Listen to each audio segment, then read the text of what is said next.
90 jours, c'est-à-dire entre le 2 juin et le 2 juillet, pour tech et élection. Mais là, ça n'a rien à voir avec ces élections. C'est la raison pour laquelle nous organisons une élection avant le 2 avril. Parce qu'à partir du 2 avril, on sera dans une nouvelle procédure. Au-delà du 2 avril, président Macky Sall le président wala kon président Macky Sall mooy xool ni ma xam ne ma war a rendre le perchoir exactement wala kon ba léegi mën na toog di woy continue. Non. Instant yi conseil constitutionnel da ko ne à partir du 2 avril tu n'es plus candidat. Tu n'es plus président de la République. Conseil constitutionnel da ko wax si communiqué bi. waaw da ko waxee. ah d'accord pas communiqué ci décision am. waaw si décision am da ko wax indirectement wala. Effectivement là considérant 14 bi à partir du 2 avril Macky Sall n'est plus candidat n'est plus président. Et le Conseil constitutionnel a toutes les prérogatives pour installer, pour investir le président de l'Assemblée nationale. Mais à partir de là, on est dans une nouvelle procédure.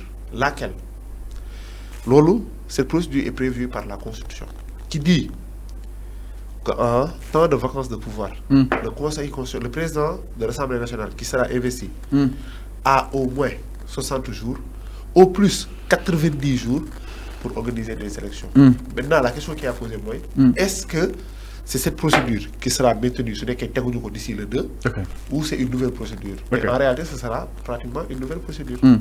Alors, non exactement, mu nekk benn procédure bu yes bi nga xam ni peut-être nañ ko daal di amee allant dans ce sens. Alors, donc au-delà du 2 avril, le Conseil constitutionnel donc précise que ni Ousmane président Macky Sall ne sera plus li nga xam ne que moo di président et par conséquent suñu amul élection yi fii ak li nga xam ne que moo di le 2 avril. Amadou Mame Diop mooy daal di ñëw toog si li nga xam ne que moo di perchoir bi en attendant ñu daal di amal li nga xam ne que moo di élection. Le président de l'Assemblée nationale peut-être ñu ne il a 90 jours pour mu daal di organiser li nga xam ne que moo di les élections exactement ou plus. Au plus. Su bëree ba bëri il a 90 jours. Il a 90 jours exactement. Alors donc si biir 90 jours yooyu noonu li daal di war a mën a tenir li nga xam ne que moo di élection yi. Non, il y a deux cas qui se posent.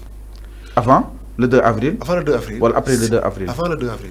Si le président de la République qui s'il organise une élection, il y a une procédure qui est enclenchée. Parce que le Conseil constitutionnel, il a annulé la loi et le décret.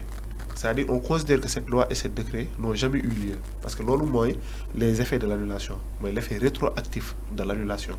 C'est-à-dire, si on annule une affaire, on considère qu'affaire est musulman. Donc on considère que cette loi et ce décret n'ont jamais existé. Et l'union effet sur l'eau, on maintient le même nombre de candidats et les mêmes candidats. Sauf que le Conseil constitutionnel a pris en considération que le temps, les jours ont été un peu touchés, donc il faut un réaménagement. C'est la raison pour laquelle il donne le président de la République des prérogatives de fixer une date pour les élections. Mais vous pouvez rappeler, à partir du 2, tu n'es plus président de la République. Maintenant, si la procédure est déclenchée avant le 2, le président de l'Assemblée nationale, Amadou Mame Diop, s'il y a deuxième tour, éventuellement, si vous investissez, il faut continuer la procédure qui a été déjà déclenchée. Toutefois, si cette procédure n'est pas déclenchée, à partir du 2, il y a un certain vide juridique. Et dans ce sens, si on suit les dispositions de la Constitution, une nouvelle procédure sera déclenchée. Et cette procédure est distincte de la procédure bi amago, c'est-à-dire en quelque sorte. C'est ça la réalité. Donc il y a ces deux aspects dont nous avons. C'est pas la même chose. Alors, information peut-être pour nous donc le président sénégalais qui n'a pas que Macky Sall moom itam mi daal di exprimer exactement sa position bi nga xam ni itam peut-être amee na ko neex daal di war a mën a dëppoog li nga xam ni itam Assemblée nationale jëloon na ko ginnaaw bu mu daal di reporter élection yi du 25 février 2024 ma ni ko nag ki nga xam ne moo di Macky Sall si benn communiqué bi nga xam ni itam defoon na ko naka démb vendredi 16 février mi daal di jël acte par rapport ak annulation bi nga xam ni itam Conseil constitutionnel annulé na ko li nga xam ne moo di boobu di report. En outre, le président a clairement exprimé son désaccord avec la date du 15 décembre ki nga xam ne moo di président Macky Sall itam jàpp na ni élection yi mënuñu ko amal le 15 décembre parce que ki nga xam ne moo di assemblée nationale ginnaaw bu mu ko daal di voté jàpp na ni la décision du Conseil constitutionnel mooy daal di primer que si assemblée nationale mu daal jàpp ni itam boobu de décision président Macky Sall daal di xam ne que ni ànd na si benn conseil des ministres bi nga xam ne doon na ko daal di amal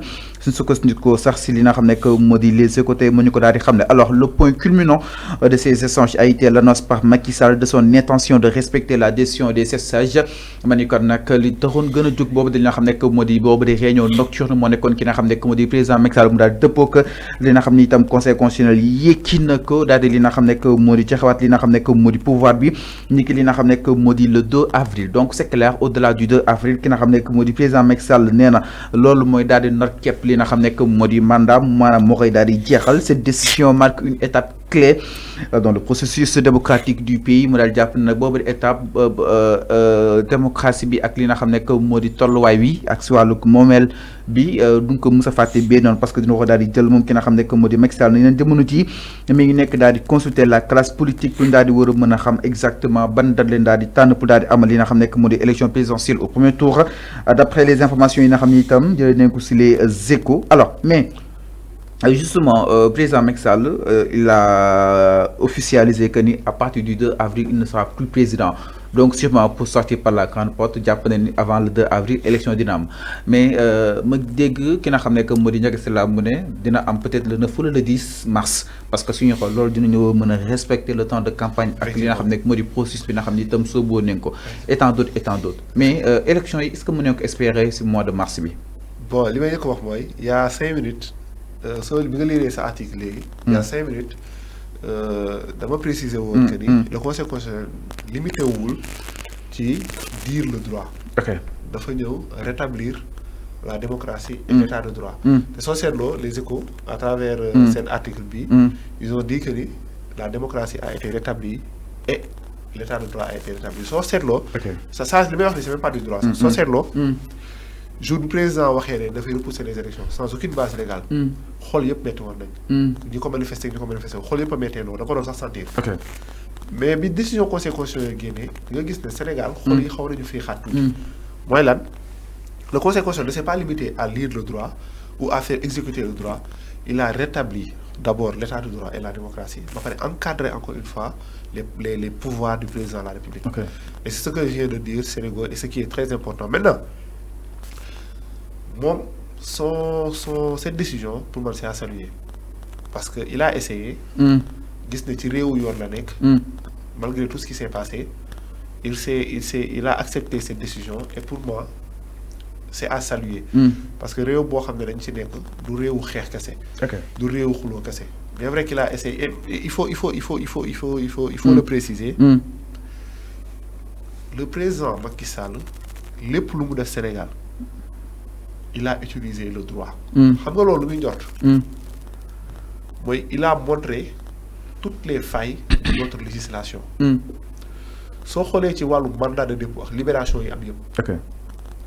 l'usage du droit que le président a fait, pour utiliser le droit, il a montré l'illégitimité, il faut montrer toutes nos failles. Il faut montrer les failles sur la législation. Même quand on faire voter la loi, il faut montrer les failles sur la législation. Maintenant, la meilleure date du monde, effectivement, ce sera la date 10 mars. 10 mars. Ça permettra d'avoir un temps de campagne qui est normal et de pouvoir passer aux élections. C'est une date pour savoir si on a fait, le Sénégal est toujours un pays démocratique par le Alors, nous avons exactement, sans doute, Yahya, par rapport à la réaction de sa mouvance, qui n'a dit le président Macky Sall, le secrétariat exécutif national, Alliance pour la République, de APR, demande dit donc, nous avons fait l'audition de président Macky Sall, au niveau de la du 4 avril, le président, le président Macky Sall, le fait que jël en compte décision bi nga xamni itam conseil constitutionnel rend na ko ni ki li nga xamne que le 15 février annulé reporté bi nga xamni itam reporté nañ ko la présidentielle mané kon nak le conseil constitutionnel jamono jooju mi ngi daal di addu jëmale dans les plus meilleurs délais ñu daal di amal li nga xamne que élection yi waye vu que ni ñom japp né mënatuñu ko amal le 25 février ñi daal di sàkku si ki nga xam ne que moo di le président Macky Sall mu daal di koy amal si date wi nga xam ni it moo daal di gën a war a mën a gënee exactement alors ñu daal di jàll si li nga xam ne que moo di justement ba tey le conseil constitutionnel su koy daal di organiser dañuy daal di dem ba léegi ak 20 candidats yi wala kon président Macky Sall su wootee dialogue c'est-à-dire ces candidats dits spoliés ils ont leur mot à dire wala kon est-ce que mën nañu ñëwaat si course bi le cas aussi de Wardini mu nekk aussi bien équation allant dans ce sens exactement. Normalement le conseil constitutionnel je l'ai dit encore le conseil constitutionnel il a annulé la loi et le décret. C'est-à-dire on considère que cette loi et ce décret n'ont jamais existé. Donc cela veut dire que le nombre de candidats reste fixe et figé. Changez-vous le nombre de candidats. Par contre, le cas de Rose Wardini, c'est un cas qui est un peu atypique. Parce que, normalement, le Conseil constitutionnel, tu peux contrôler le nombre de nationalités des candidats. C'est-à-dire le fait que les candidats aient absolument la nationalité sénégalaise. Beaucoup disent que tu dois, mais que tu peux. Et ça crée un problème parce que il faut laisser aux autres candidats les prérogatives de dénoncer un supposé candidat qui a plusieurs nationalités. Les candidats prennent oublier le cas de Rose Wardini. C'est la raison pour laquelle le cas de Rose Wardini reste une équation un peu compliquée. Pourquoi? Parce que la Constitution dit qu'un candidat qui a plus d'une nationalité ne n'est que candidat. Parce que pour être le président de la République, il faut être absolument, de manière absolue, sénégalais. Pourquoi? Parce que tu as dit soit une autre nationalité, supposons une nationalité française, n'est que président de la République sénégalaise, le président français devient ton président. Parce que toi, tu as la nationalité française.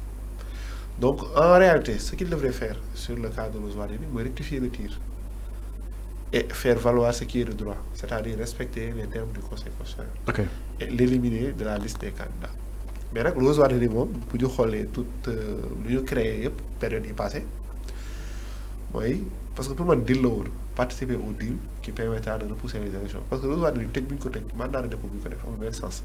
Donc, juste pour conforter la décision, voilà, la sortie du président Macky Sall. Mais en réalité, ce qu'il devrait faire aujourd'hui, moi, trouver un arrangement pour faire respecter les dispositions de la Constitution, c'est-à-dire la retirer de la liste des élections. Rose Wardini. Alors, nous retirons aussi la liste des élections. Mais nous avons une élection, mais c'est voir.